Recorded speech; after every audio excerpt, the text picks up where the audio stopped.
Hello, my friends, Evolutionary Energy Arts family. So thank you for joining me once again.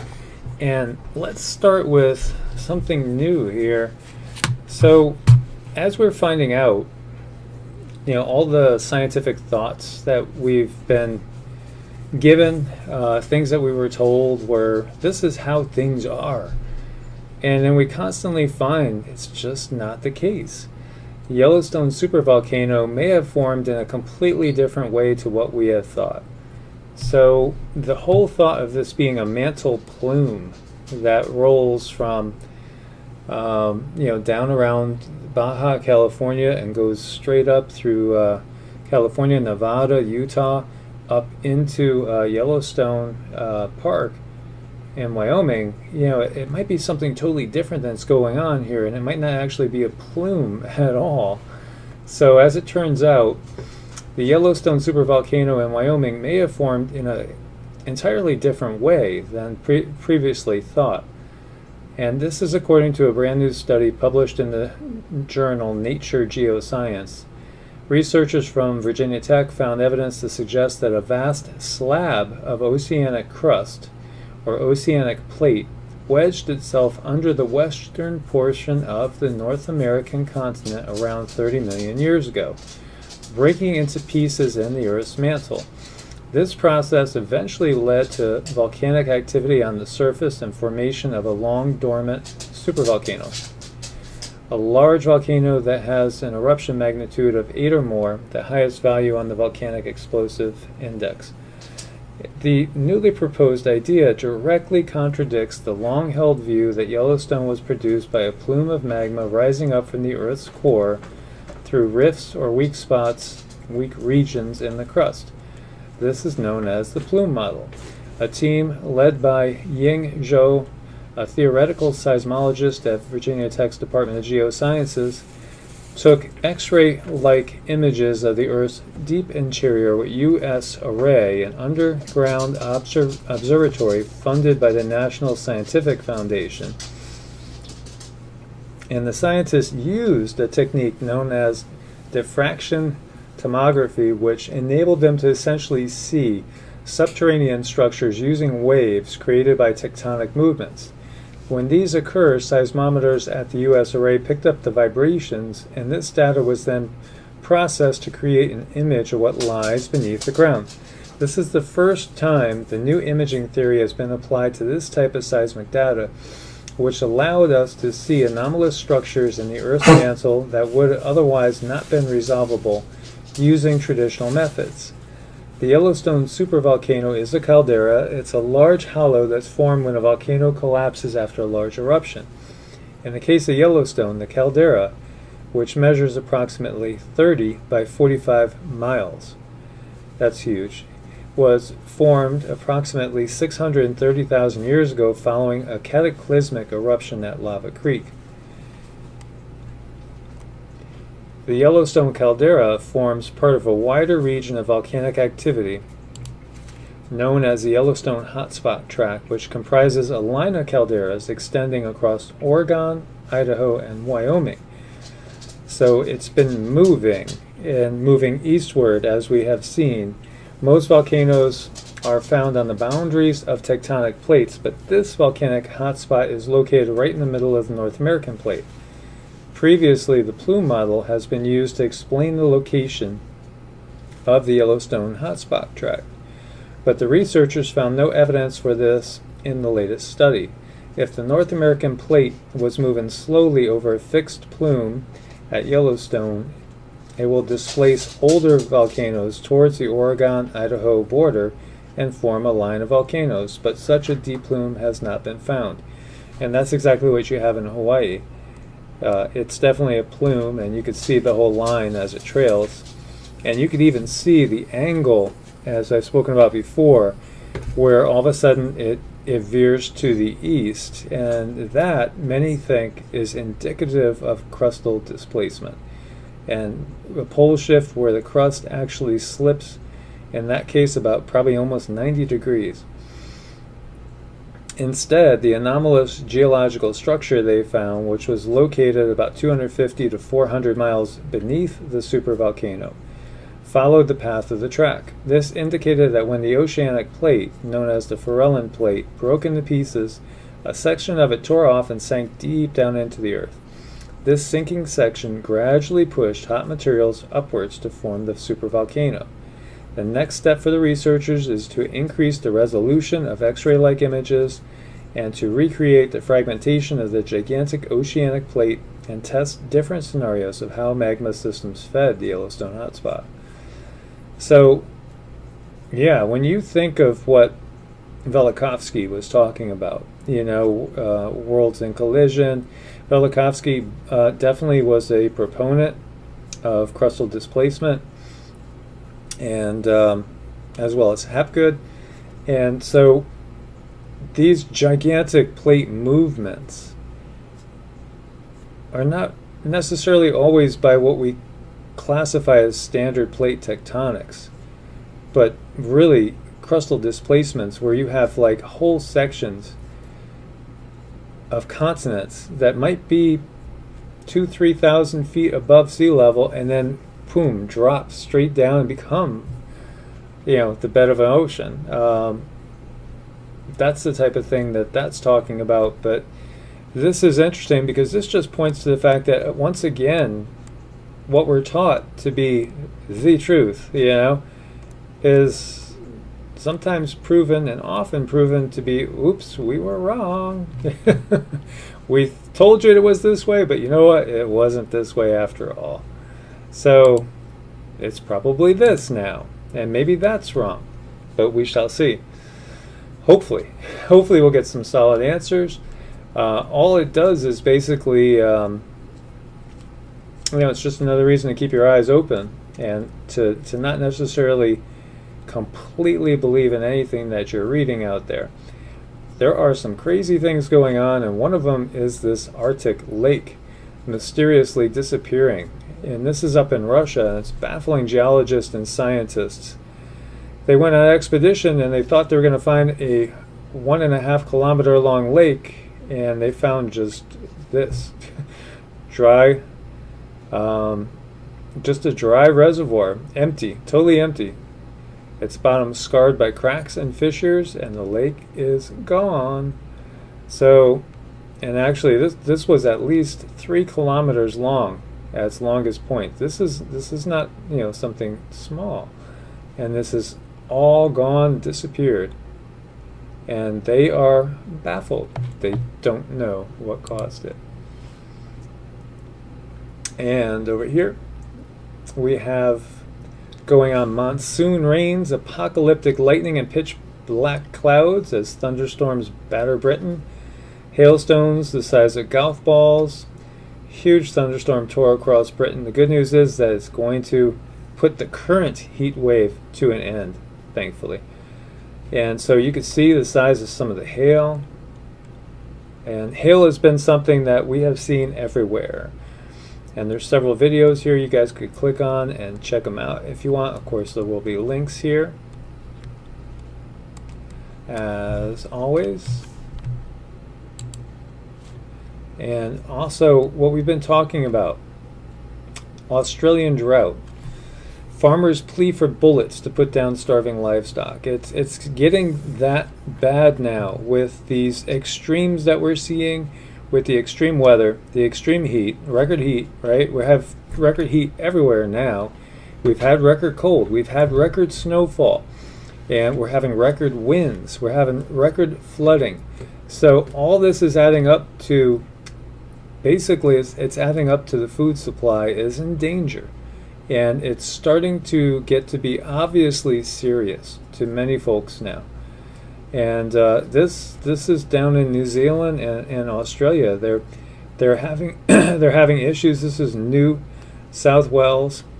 Farmers claiming a shortage of bullets to euthanize emaciated stock. It's horrible. An Australian farmer is to cull his entire 1,200 strong flock and give up farming as the drought takes over, killing up to 10 sheep on his farm every day. And it's going to shoot 1,200 sheep. That's, it's just it's a financial catastrophe. It's just a catastrophe, period. And this is not just happening down there. This is happening all over, as we're going to see. And as this says, New South Wales farmers desperately seeking feed from all over Australia as the drought deepens. The bulk handling system has very little grain left in it. And a good family member here as well, in Missouri, was talking to me, and she was saying that there's like some serious price gouging going on, and she's a farmer, and what they want now is like incredible compared to just a few months ago for feed. I mean, it's going through the roof, and this is part of what we have been expecting, honestly, and it's going to keep increasing. And it's not just in one location. Bolivia, heavy snowfall in Bolivia kills 18,000 livestock. Drought in one place, snowfall in another place, two totally different continents. The same result is going to be livestock slaughtered, and then also a lack of food, and it's building. It is really building. And so this heavy snowfall reached 12 inches, and they lost roughly 20% of 70,000 head of cattle, 80% alpaca, 20% llamas in this territory. And just an extreme event. In this one area over here, Santiago de Machaca, the snowfall reached 2 feet, and the animals died from either the cold or from suffocation as a result of being trapped under the snow. So extreme conditions. And then this adds, we're looking at the wheat prices. And yesterday when I went to the store, it was like all the less expensive bread was like, it just was empty. The only thing that was there was basically all your most expensive organic stuff. So I'm not sure what exactly is starting to hit, but yeah, there are shortages hitting. Wheat futures are up almost 29% in 2018 in a market buoyed by a diminished crop outlook in the US, European Union, and Russia. Buyers have stepped up their purchases further in recent days with expectations that prices can climb even higher. Serious concerns about the crops from the Atlantic to the Urals, and their analysts are so far is focused on Europe and the Black Sea. This is enough to change the game. French consultancy ODA has lowered its estimate for 2018's European soft wheat harvest by 205 million bushels, for a total production of 4.589 billion bushels. Reductions stem primarily from France, Germany, Sweden, and Denmark. And France and Germany, we've seen tremendous hail, tremendous flooding. And Sweden, we've seen the fires and the intense heat. And Denmark, haven't really seen too much from Denmark, honestly. So I'm assuming they probably have also gotten the floods that Germany and France has gotten as well. And so, this is all just starting. Ireland seeing its poorest grain harvest since 1993. German wheat production down 15.1% from last year. The list goes on and on and on. And I just want to catch one more thing there. This one for you guys. This is a massive monster, 32-meter wide, 50-meter deep crater swallowed up parts of a field in Russia. And so this huge crater just opened up in the middle of a field, and thank God it wasn't like in a housing development. I can imagine a crater like that size down here in one of the developments in Florida opening up. You would have so many houses just gone. Sinkholes are a very scary thing, and this thing is 150 feet deep and like 90 plus feet across. This is massive and scary. So we're seeing this. We've seen this in other areas as well. We have definitely seen this in other areas around the world as well. So record high temps. We have Shreveport hitting 108, an all-time July record. We have Death Valley breaking record as the struggles to stay cool, a whopping 127 degrees. So record-breaking hot temperatures. Phoenix breaks record for the day. Temperature reaches 115. 114, Waco sets all-time temperature record. It's just a repeating record. And it's extreme because we were hitting extreme record colds a little while ago. So it's just going on and on. And so they're evacuating the whole island again. Ambae is being fully evacuated again as heavy ash is blanketing Vanuatu. And this is the second time since September 2017. And they've ordered thousands of residents to flee Ambae right away. After eruptions at Manaro, Vui, Ambae, and Aoba volcano has been intensifying. Ash column rose up to 39,400 feet, throwing more particulates up into the atmosphere. So, we're going to see an increase, as we've been seeing, in the flooding, and then we are certainly going to see some intense cold as well. And so, have you guys ever seen a hay devil? I've heard of dust devils. Well, this is a hay devil. And this is in Poland. Kind of a neat thing. So we've seen some very, very unusual items. And we do have some flooding going on again today in Bosnia-Herzegovina. As we can see, this is a racetrack. Well, it kind of was. So, flooding continues. Record temps fall, whether it's hot or cold. Tremendous snowstorms. We have a lot of crop loss going on around the world. We definitely have a developing food shortage that's going to keep increasing as we go deeper and deeper into this grand solar minimum. 10 reasons to build an earth bag house. And we had talked about this before. It's been a little while, so I just wanted to touch on this again because I'll just share with you guys again.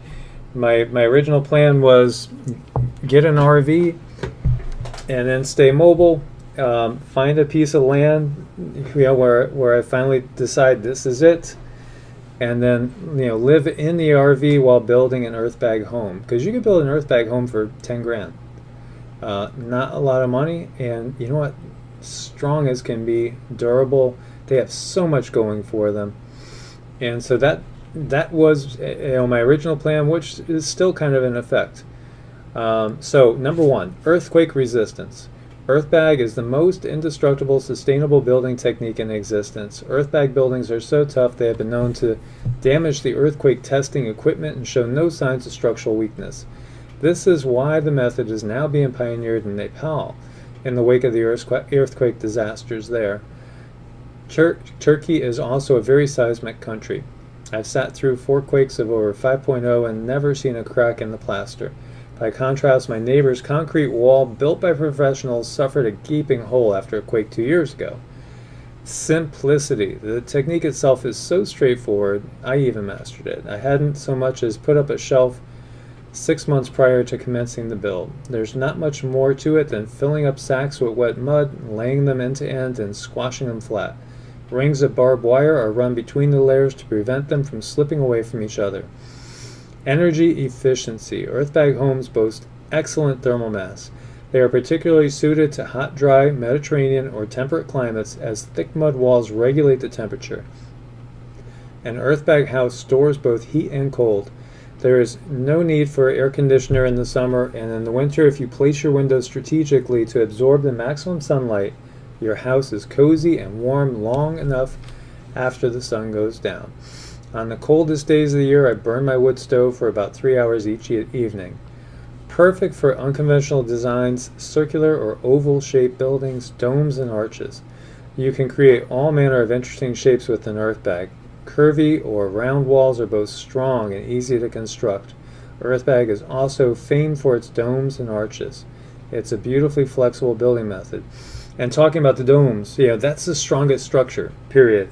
So we're talking about intense winds, and I've seen winds, just blow structures down now with what we have going, just like nothing. So this is something that will give you much more safety and stability and strength and durability, especially if you build it in a dome shape, in a round dome shape. That's going to be the most survivable shape for intense winds and strong storms, and also for your earthquakes. Bullet and shrapnel proof. An earthbag house normally has walls about 40 to 60 centimeters thick, which is a boon if you're expecting a firearm attack or happen to live in a war zone. Unless somebody's popping around with a warhead, you can feel pretty much unassailable. It's a good feeling. Soundproof. Silence is golden. The thickness of earthbag walls means you could effectively use your home as a recording studio without utilizing a single egg box. Fireproof. Electrical wiring faults are no threat to an earth wall. An earthbag home acts as one enormous earthing device. Obviously, mud doesn't burn. Floodproof. One of the major advantages of the earthbag building over cob is that its endurance in severe floods. The bags hold the structure in place and prevent the mud walls from washing away, no matter how much water is gushing by. My house sat through a major flash flooding with no damage whatsoever. Inexpensive to build. The only expense with an earthbag building is sacks and barbed wire. My home cost me about $5,000, but most of that money was spent on labor, the floorboards, and the roof. And beauty. When people first saw my home with its mud plaster finish, they thought it looked like a bomb shelter. I'm happy to say that's no longer the prevailing opinion. The other thing to think about is, and this is a big thing, really, as you look at the home, the electrical output, the lightning, the storms, the discharges, they're increasing. They're going to keep increasing. So this is grounded. When you think about it, you don't want to be in metal, and you don't want metal surrounding you at all when it gets to when we get deeper into the grand solar minimum. You don't want to be around metal for sure.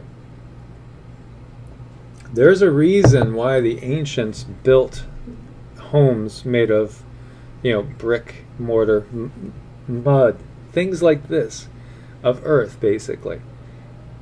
There is a reason, stone, because, it's non-conductive, and it has all those other benefits that we're talking about.